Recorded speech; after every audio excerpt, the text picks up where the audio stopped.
நீங்கள் சாலையில் கடந்து போகிற பொழுது, இல்லை நீங்கள் ஒரு பயணத்தில் இருக்கிற பொழுது, யாரென்றே முகம் தெரியாத ஒரு மனுஷிக்கு, ஒரு மனிதனுக்கு பசியால் வாடுகிற பொழுது நீங்கள் யாரென்றே சொல்லாமல் உணவு பொட்டலத்தை அவன் அருகில் வைத்து விட்டு சென்றால் போதும், பல கோடி மூலமாக வருகிற சந்தோஷம் ஒரே ஒரு உணவு பட்டலம் மூலம் உங்களுக்கு வரும்.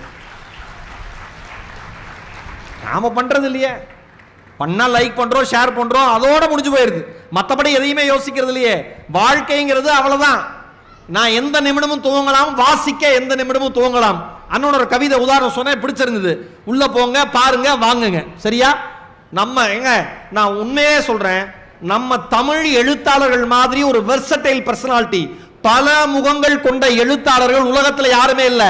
இதே தமிழ் எழுத்தாளர்கள் ஆங்கிலத்தில் எழுதி இருந்தால் இன்றைக்கு உலகத்திலேயே அதிகம் சம்பாதிக்கிற மனிதர்களாக அவர்கள் இருந்திருப்பார்கள். உண்மையா இல்லையானே? மொழிதான் இங்க பிரச்சனையை